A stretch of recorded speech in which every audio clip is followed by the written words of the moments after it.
Have you ever used the terms pog, poggers, poggies, or pagging in daily conversation, unironically? Do you find yourself feeling sad more often than you're feeling wide peepo happy? Have you ever woken up in the middle of the night in a cold sweat at the thought of forgetting to use your Twitch Prime sub? Well, then this video is for you. Crafty Crime does not claim to be able to cure any permanent brain damage associated with the use of Twitch.tv. Well, that intro took an hour to edit. Hi everyone, Crafty Crime here, and welcome back to my channel. As you may have guessed from the intro, Twitch culture is very... how do I say this nicely? Interesting. And I, for one, love it. One aspect of the culture I hadn't really considered, though, is the criminal culture. That is, until I was recommended this video, Crimes Caught on Twitch by TUV, or TUV? I don't know, I haven't seen their content before. For those of you who are new here, I'm a criminologist. I'll be getting my master's in criminology in 3 days from the time of recording this video. And my research is in the field of legal psychology. I usually react to fictional crime content on this channel, but if a video piques my interest, I'm going to watch it. I also found this microphone I impulse bought on Black Friday like 2 years ago, so I'll be recording the audio with this today, and we'll see how it turns out. Alright, with all that being said, let's get into the video. With the most recent case being about Narcissa Wright, a Twitch streamer that literally tweeted out, "I want to kill myself and people at Twitch headquarters, ha ha ha ha ha," who was banned, and then, what do you know, unbanned a few days later. Okay, well, inconsistent bans in and of their own right is obviously not a crime. Would I classify this as a crime? I mean, for one, there's no expectation of privacy for anything that you put on social media, so it can be used against you in a court of law. In terms of the actual content of this tweet, it is very much a Baker Act situation. I'm not sure if this is exactly specific to the state of Florida, which is where I've received my training, but a Baker Act is basically something that allows the involuntary institutionalization of someone. So in order for someone to be Baker Acted, they need to demonstrate that they are a threat to themselves or to others, and have the means to carry out that threat. So I would say that this tweet fits that bill pretty exactly. I don't know exactly where Narcissa is located because I feel like each state would take this differently. And if she is not located where the Twitch HQ is, then it could be across state lines, which would then make it a federal issue. And I mean, cyber threats are typically investigated by the FBI in general. I don't know. I'm not going to make an exact call onto which crime this is because I'm a little iffy on it, but that's pretty bad. But if you're hot, and if you live stream yourself in hot tubs, and you got some big personalities, then just maybe Twitch will make a whole category dedicated to your genre. Gotta say, I love me some Amaranth. That girl knows how to build an empire, okay? Haven't actually really seen her content, but I have heard her interviewed on The Yard, and I admire what she's able to do. It's hard work sitting there streaming 12 hours a day. I can barely bring myself to make a 15-minute video. Let's not devalue people based on their big personalities. Like, I get that he's coming in here and saying like that the bans are inconsistently divided across genders. I mean, I don't have any statistics as to actually the Twitch bans, but I wouldn't necessarily be surprised if that was the case. However, that doesn't mean that we should put down women in order to make a point. Hi, editing me here. I just want to make it abundantly clear that I am not trying to say that like TUV hates women or anything like that. Right before this section, he was actually talking about how Narcissa as a trans woman is totally valid in her identity, which we love. I'm just saying that the big personality joke, in my opinion, was made in bad taste. Swatting is when a malicious person finds a streamer's address, fakes a police call. Let's say they make a report that the person in that house is a harm to themselves or others, and the police come in guns blazing what I said to about arrest, Baker Acts. you know, the person that they got a call about, aka the innocent streamer. Swatting was a huge problem a couple of years ago and still definitely is an issue. In most states, a false 911 call is a crime, a misdemeanor, and it also puts an unfair burden on the dispatchers. It's a very difficult job to divvy up resources, and to flood it for the sake of a prank is pretty messed up. Make sure to remove all of your personal information from these public websites. What do I mean by public websites? There are websites that are used by professional businesses for background checks. Yeah, something that isn't really well known actually is that voter information is public record. So when you register to vote and that information such as your name, your address, all that stuff gets put into these systems. One big problem actually has to do with pre-registered minors. So at least here in the state of Florida, you can pre-register to vote at the age of 16. Not only will your information go on these sites, it will specifically say your age and that you are a pre-registered minor. So 16-year-olds in the state of Florida have their information out with a sign saying, "Hey, I'm a minor, come find me." And that's pretty messed up. I don't know exactly how you can go about removing yourself from some of these websites, specifically if you are registered to vote, but I mean, that's good advice in general. I think internet privacy is really important and something that we really need to instill in the newer generation because I don't think it's as it needs to be. Okay, tell me exactly what happened. They were arguing and I hit him in the head and he's not breathing anymore. Because I already poured gasoline all over the house. I might just set it on fire. Whoa, okay. Remember how I said earlier that a fraudulent 911 call is a misdemeanor? Yeah, this would be a felony. In this sense, at least to the dispatcher, this person, this child, quite frankly, has a credible threat. Seemed like he was gonna pull something out, so that officer went ahead and shot and killed. After news came out that the man had died, the swatter actually started tweeting, "I didn't get anyone because I didn't discharge a weapon and being a SWAT member isn't my profession." Yeah, that doesn't cut it. Just because you're not the one who pulled the trigger doesn't mean that you're not the one who got him. So he pled guilty to involuntary manslaughter, which does make sense after what I was just saying with that tweet actually. It says he also pled guilty to many other charges from unrelated incidents for which he was wanted. And apparently those other incidents were making bomb threats. So that's just lots of fun. 20 years in federal prison. Considering I was contacted and, it almost instructed to SWAT. You might be able to make a argument about that in court. However, he did plead guilty. That was probably likely an aspect of his guilty plea actually. But over 90% of cases end in guilty pleas, so that's not really uncommon. I already don't necessarily like the person being shown on screen right now, but granting the man an interview is very inappropriate. Definitely goes against the no notoriety movement, which didn't really exist at the time that this happened, but Let's not do that. It's possible to call your local authorities and advise them with something like, "Hey, some kids are gonna do something malicious with my address. I just wanna call in before anything happens, but I just wanna let you know it's fake." Doing so won't stop the police from coming to your house. They just know that they don't have to be as aggressive. But what a lot of people don't know is you can call the police. All police departments have non-emergency lines, and ask them questions, or even on the emergency line. Something that is important to know, especially for women, say, you know how nowadays they have like those ghost police cars that aren't really clearly marked, only in some lighting, and there's a lot of controversy around them, but they do exist. If, say, you're driving alone at night and you're being followed by one of these cars, a car that has lights and sirens or something along that matter, and you don't know if it's an actual police car because it's not clearly marked. It could be someone who just bought a light bar on the internet. You can call the police department. You can call 911 and say, "Hey, I'm being followed by this car. I don't know if it's a police car.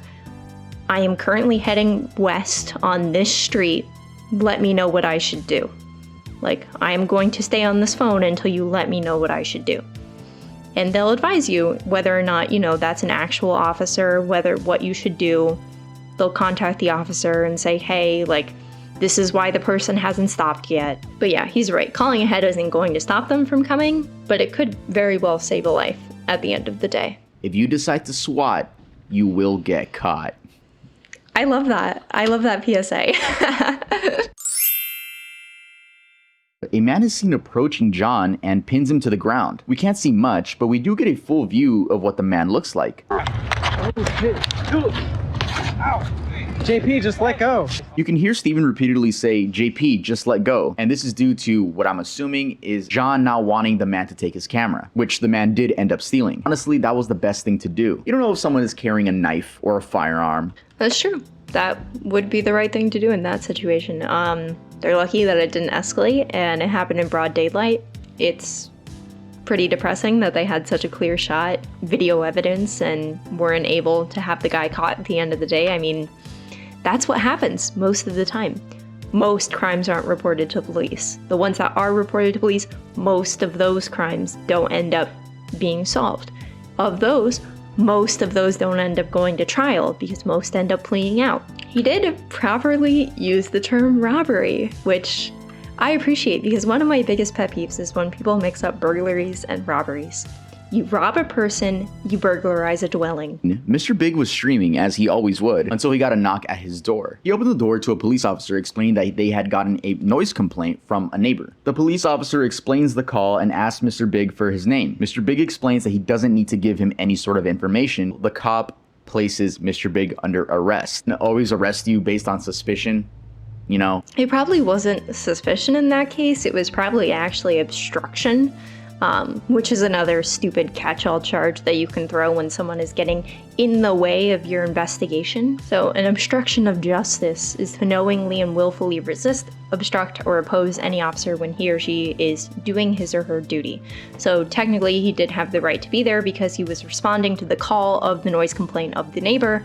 Therefore, he was on duty. Technically, that guy was obstructing him by not confirming that he was the resident of the apartment of which the noise complaint was going towards. But again, it's so petty, it's so stupid, it wouldn't stick. While you do have the right to remain silent, especially in incriminating situations, in some states, you are actually required to give your name to police officers when asked. So, the states with obligation to identify laws are Alabama, Arizona, Arkansas, Colorado, Delaware, Florida, Georgia, Illinois, Indiana, Kansas, Louisiana, Maryland, Missouri, but only in Kansas City, Montana, Nebraska, Nevada, New Hampshire, New Mexico, New York, North Carolina, North Dakota, Ohio, Rhode Island, Utah, Vermont, and Wisconsin. Additionally, when he was saying police can arrest you for suspicion, there's this concept of reasonable suspicion, which is, would any reasonable person feel in that situation that they are not free to leave? Which is an iffy standard at that. But in order to detain someone, you only need to meet that reasonable suspicion standard that a crime has been committed. Is a noise ordinance violation a crime? No. It's a penalty, it's an infraction, it's a civil thing. But to arrest someone, you need probable cause, which is a step above reasonable suspicion. So the guy probably wasn't being arrested, he was being detained.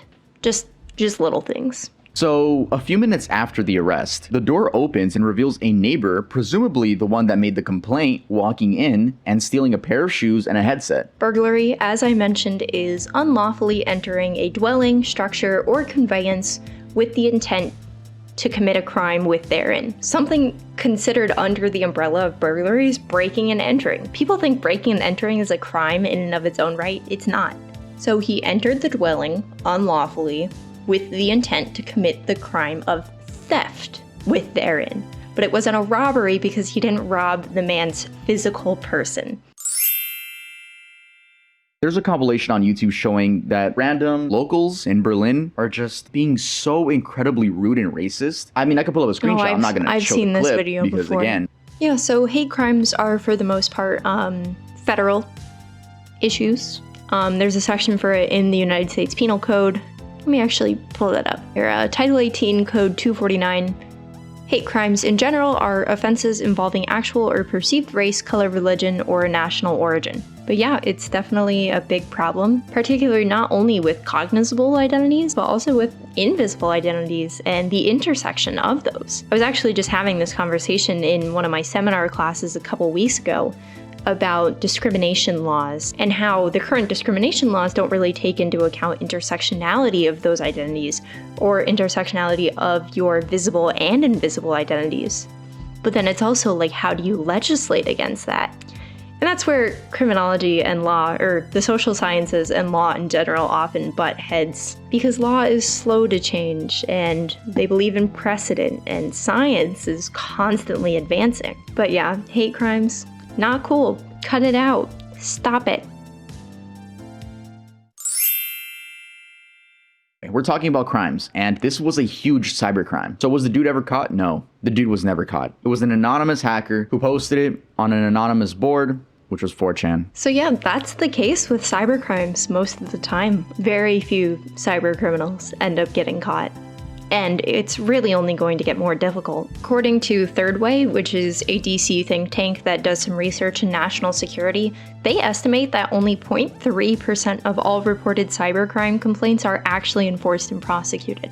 Oh, here, I have something fun. You know, sometimes in criminology, cybercrime is referred to as technocrime. I just think it's funny. I think if we all started calling it technocrime, we'd just be, I don't know, maybe they would be better at catching techno criminals.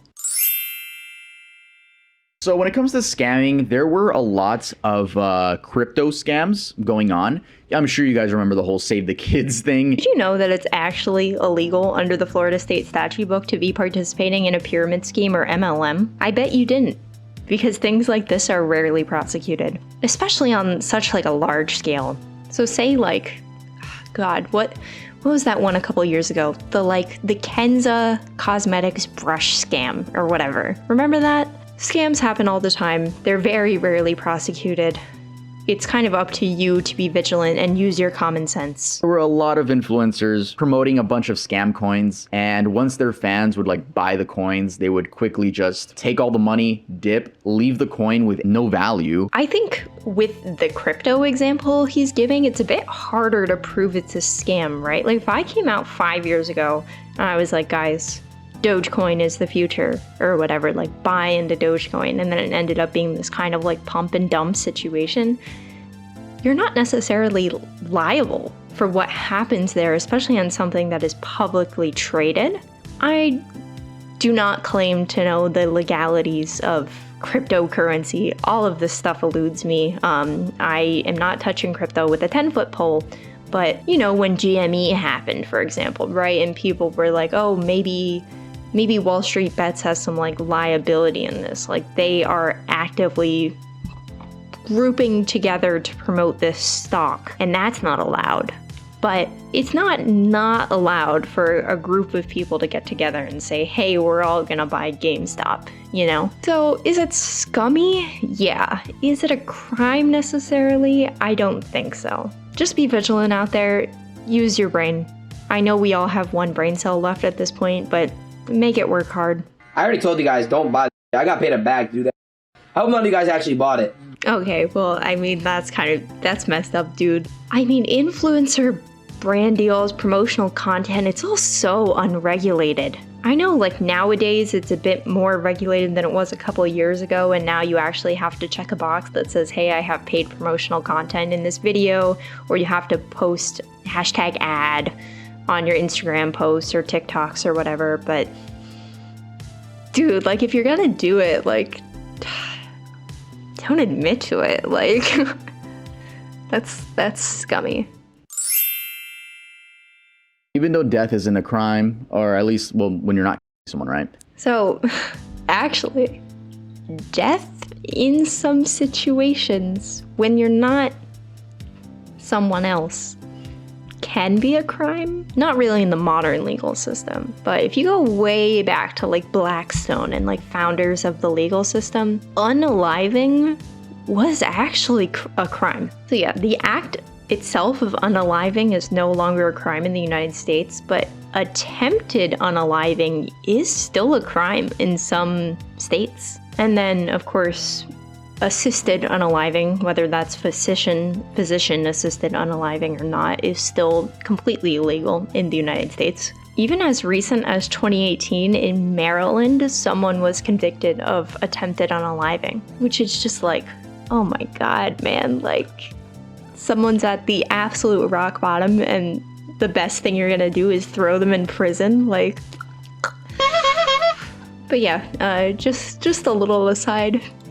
It's just interesting to see how these kind of like artifacts or relics of our legal system still kind of maintain their way in the codes, because again, law is slow and not really changing. Thanks for watching the whole thing. If you liked the video, make sure to leave a like.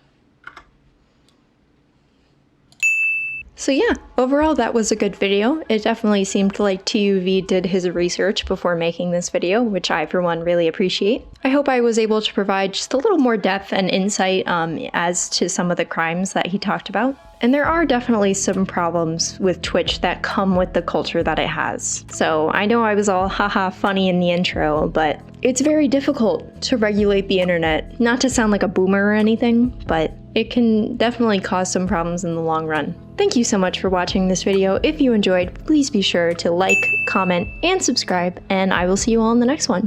Bye!